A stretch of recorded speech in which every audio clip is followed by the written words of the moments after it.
Estamos con el mayor Ronnie Kaplan, vocero de las fuerzas de seguridad israelíes. ¿Cómo estás, Ronnie? ¿Cómo anda todo por allá? Hola Alejandro, un gusto estar contigo. Acá estamos en el día 130 de la guerra. Estoy acá en un ambiente de casa, lamento, pero llegué a mi casa hace unos minutos. No hay problema, no hay problema. La última vez que hablamos era inminente la incursión de Israel en Gaza. Las últimas noticias son los dos argentinos rescatados por las fuerzas de Israel. ¿Qué nos puedes comentar al respecto y cómo están estas personas?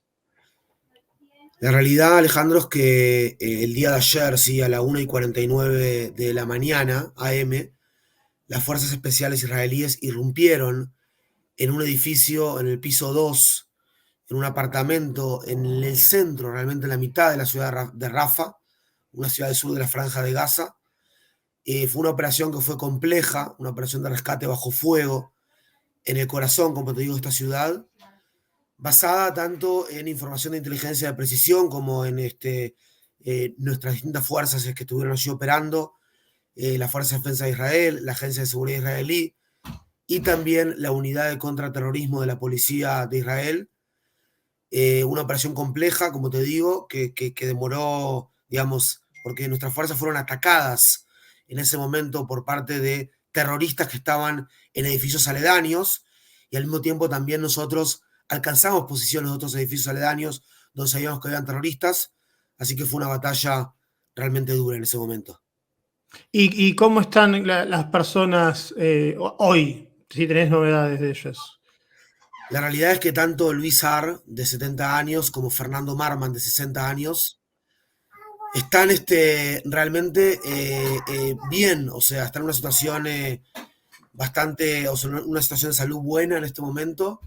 Siguen dentro del hospital Shiva, ayer llegaron allí al hospital, están junto con sus familias, los escuchamos hoy también en la radio israelí, los escuchamos también aparte de su familia, me encontré también con una de sus hijas hace unos días, y básicamente la situación es buena, gracias a Dios, una buena situación después de la brutalidad de lo que pasaron y la situación que pasaron allí, 129 días secuestrados en Gaza.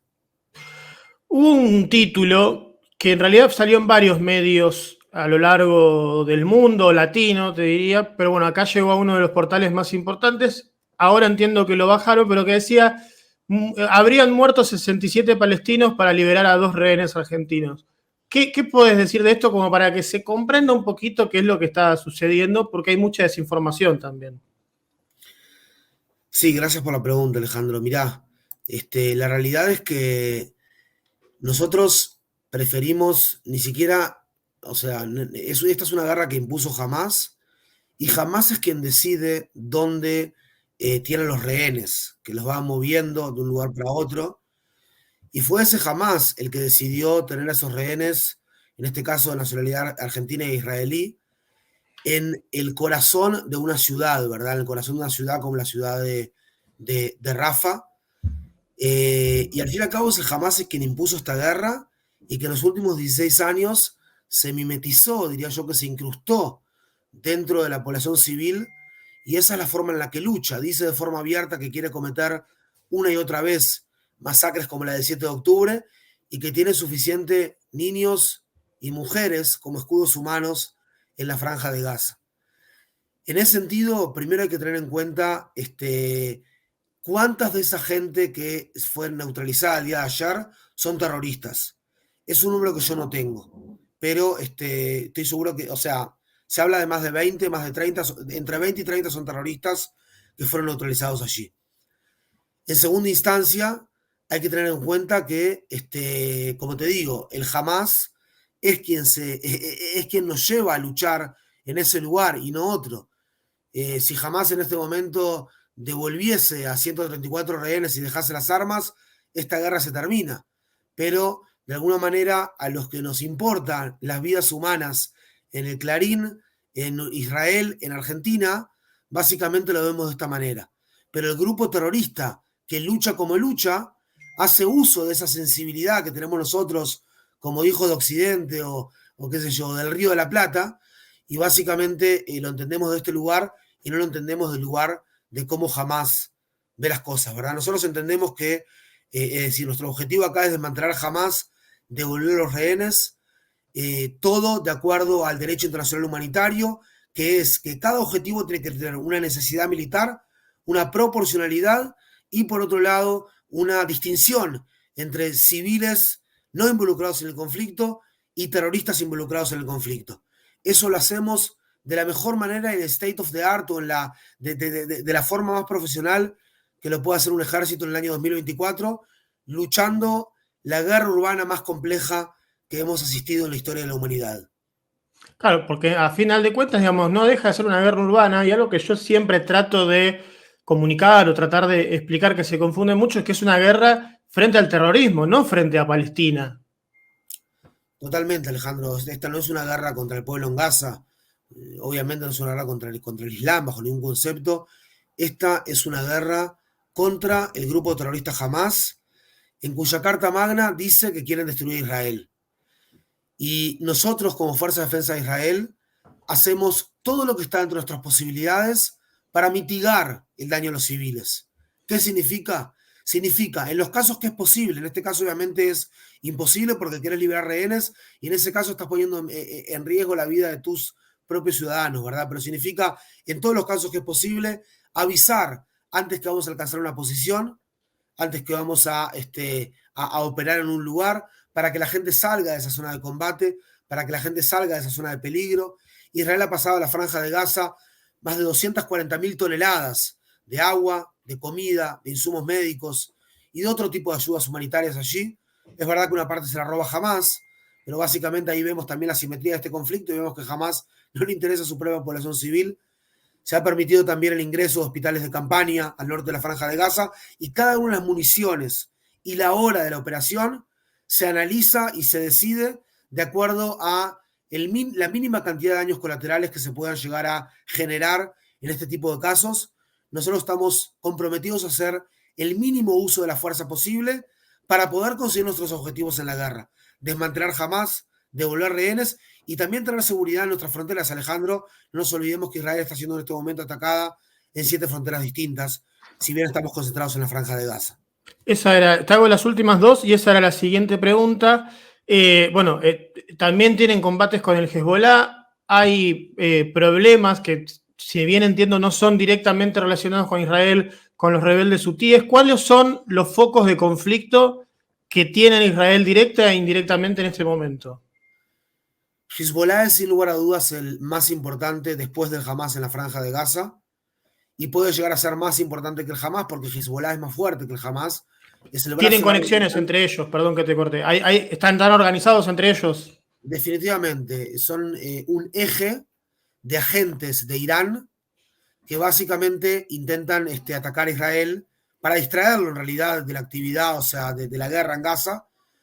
En el norte del país tenemos a 80.000 personas desplazadas y nosotros tenemos que devolverlos a sus casas. Para eso, Hezbollah tiene que retirarse hacia el norte del río Litani, que no estén lo suficientemente cerca como para lanzar misiles antitanques o todo tipo de municiones a nuestra población civil. La ventana diplomática aún está abierta. Esperemos que Hezbollah, por la cuestión por una negociaciones diplomáticas, se vaya hacia el norte de Litani. Y si no es por la fuerza diplomática, va a tener que ser por otra forma. Pero desde el día 7 de octubre, Hezbollah definitivamente está atacando a Israel. Además, en la zona de Siria, hay Hamas en Siria, pero hay también milicias chiitas en Siria, también agentes de Irán, y también las propias guardias revolucionarias iraníes están en Siria porque de allí pasan armamentos por intermedio de Irak hacia el Hezbollah del sur del Líbano. Ni que hablar las milicias chiitas en Irak, grupos terroristas también en la zona de Judea y Samaria, los hutis en el Yemen y el propio Irán, que está, como te digo, de alguna manera coordinando toda esta sinfonía o toda esta orquesta, entre comillas, para intentar distraer a Israel y quizás, como quien dice, arrastrarnos a una guerra regional, una guerra aquí de toda la región. No todos son objetivos solamente israelíes, es decir, los hutis están poniendo en riesgo toda la libertad de navegación a nivel mundial. No es una responsabilidad, quise decir, solamente de Israel. Están los americanos también en la cuestión. es parte, digamos, de la arena internacional, pero sí, esos son los frentes los que están operando contra nosotros en este momento, Alejandro. Te hago la última porque es un tema que surgió la semana pasada en el programa de Lieberman, que es la visita del presidente Milei a Israel y los dichos del presidente Milei en Israel. Si pensás vos que puede llegar a tener alguna represalia por parte de grupos terroristas en Argentina, teniendo en cuenta la historia y los atentados que ha sufrido el pueblo argentino. Mira, la realidad es que me cuesta decirlo, no tengo ningún tipo de información digamos, que me permita decir eso, una cosa o la otra, o sea, realmente no lo sé. A mí me tocó acompañar al presidente allí en su visita al kibutz Nir Oz, del que estoy volviendo en este mismo momento ahora a mi casa también, como guiarlo allí y mostrarle un kibutz donde de 417 personas que habían, 117 fueron asesinadas o secuestradas allí el día 7 de octubre. Eh, Creo que para Israel en general, la visita del presidente Milei, más allá, digamos, sin conocer realmente la opinión pública argentina, ni argentino soy yo, soy uruguayo, Claro.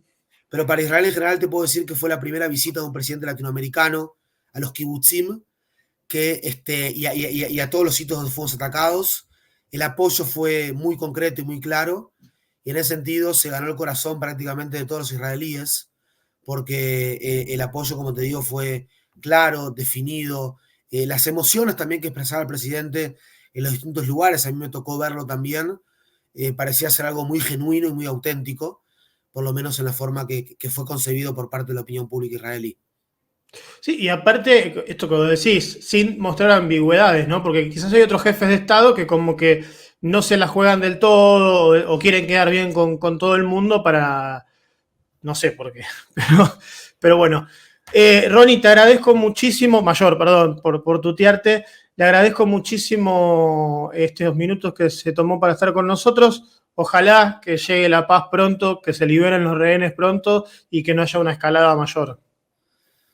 Ojalá, eso es lo que estamos esperando todos. Muchas gracias, Alejandro, por tenerlo con ustedes. Muchas gracias a vos.